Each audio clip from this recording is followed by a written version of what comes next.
Last year in September 2004, we had a very successful trip to the Sundarbans in West Bengal. We had a couple of tiger sightings in addition to crocodiles and the other usual suspects.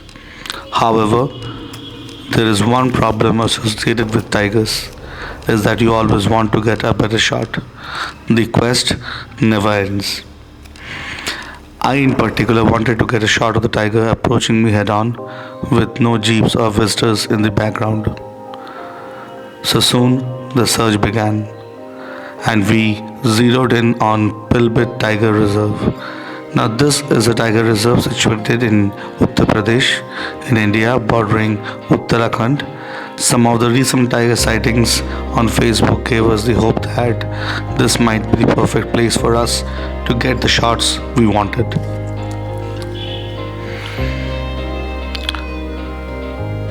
Soon we got the details from our guide and operator Zishan, who helped us with the safari bookings and the homestay, and we got our four safaris booked and a nearby homestay. I had a feeling that we might need at least 6 safaris to get proper sighting and the footage I wanted, but we went ahead because of date restrictions that we had and other commitments. Now please note that you need to book the 3-hour safaris in advance if you are planning a trip to Pilibhit. Now our morning safari was from 7 am to 10 am and the evening ones were from 2 pm to 5. The safari vehicle charge per safari is around 6,500. We had 48 hours to get our approaching tiger shot with no jeeps in the background, so that was my target. Now our homestay was a pleasant one, and I'll be showing the footage for the same. Right now you're looking at the homestay.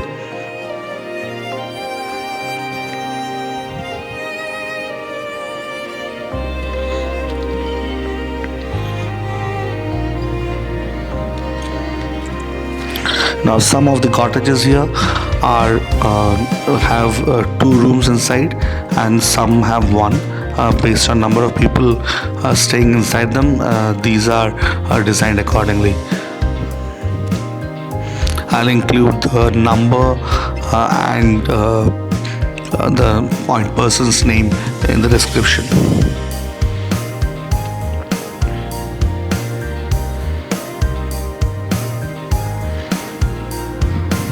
We are approaching the dining area, and in the dining area basically that's where you'll have your breakfast, lunch and dinner.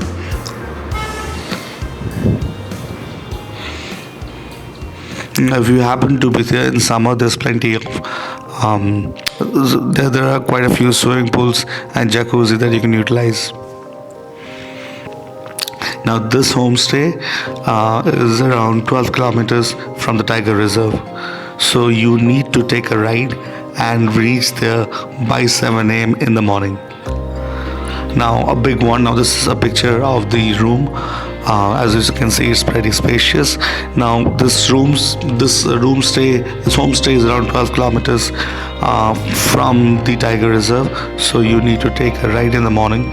It's around 20-25 minutes, but a word of warning, you make sure that you are well covered up, because the ride is in an open gypsy and it can get really chilly.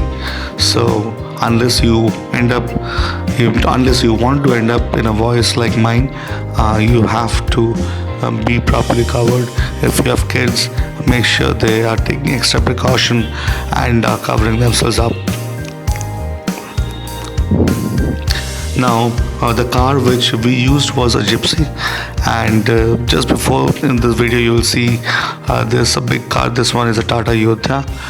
The Yodha is good for groups which have more than 6 people, but being a bigger car, it is not as agile as a gypsy itself.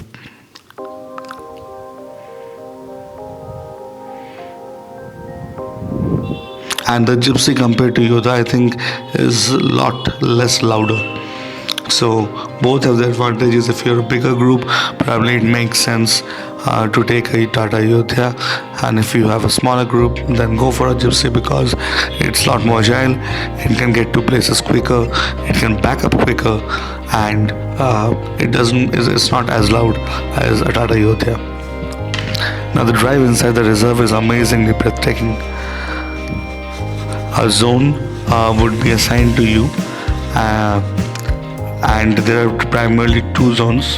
The zone 1 is the core area, and then you have zone 2, which has high chances of tiger sightings but is the buffer area.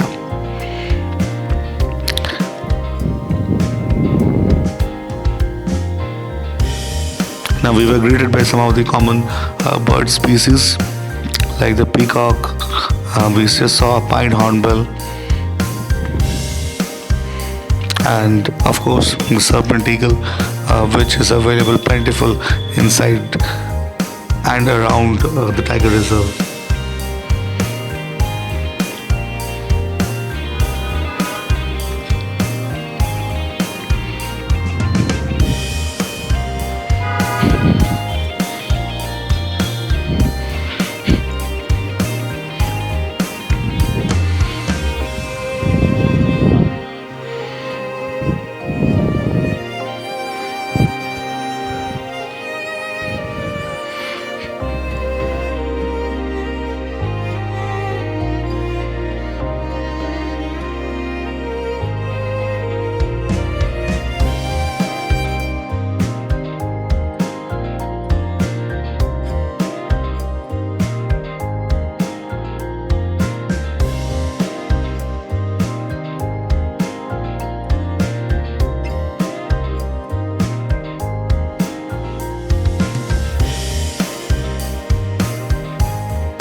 Now, as you can see, there's like plenty of wildlife, and when you're not having a tiger sighting, there are a lot of other characters to keep you busy.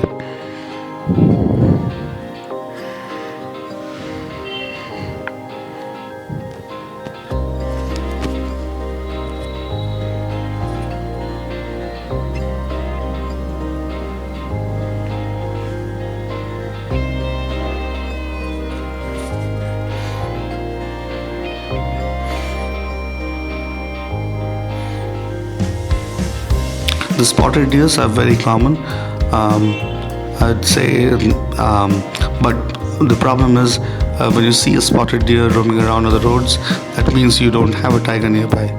If you have a tiger, they are going to give the warning calls and be hiding somewhere in the woods.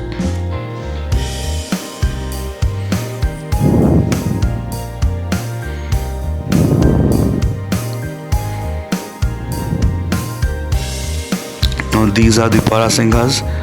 There's a particular tower where you can like go to the top, and then you'll be able to see this pond, and usually the Barasinghas rest in this area.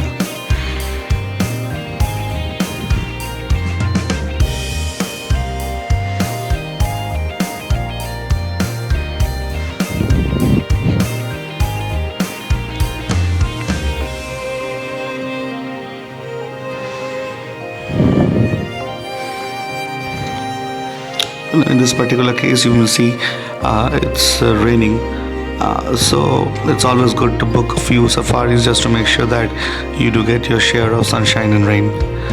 We're looking at an osprey right now. I wasn't expecting to see an osprey here, but hey, it's winter, and these guys migrate from Russia and other parts of Europe over to India, so it's not unexpected.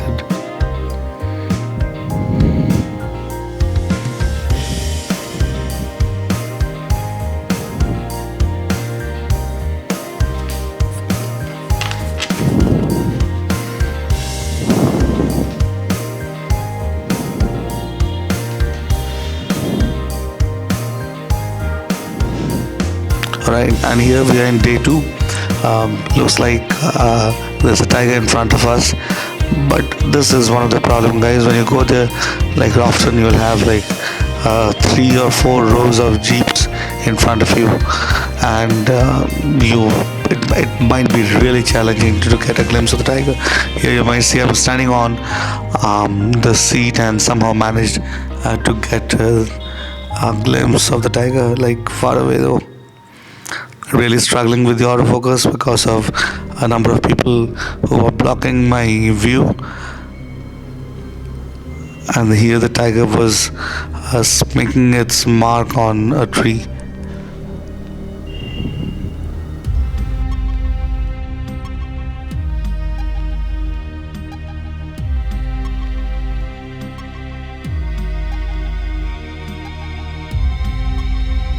For the tiger to be very patient, even though I couldn't get a clear shot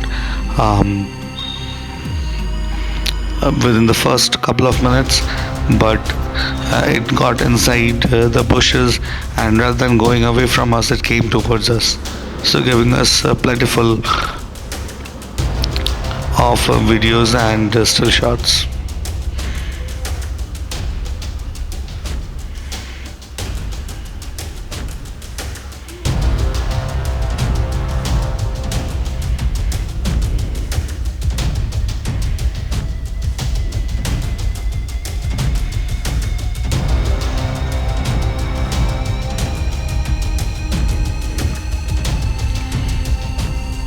We learned from the guide that this was most likely going to cross over the river and go to the other side, and you'll see in the video that we soon follow him and watch him cross the river.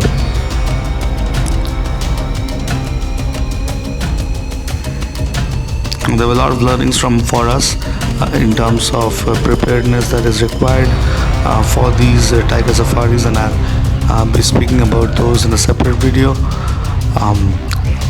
I really appreciate the time spent by you in watching the video towards the end.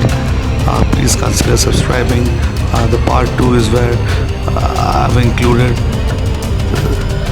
the approach shot of the tigers. So please consider subscribing. Looking forward to see you in the part 2 of our Pilibhit adventure. Thank you.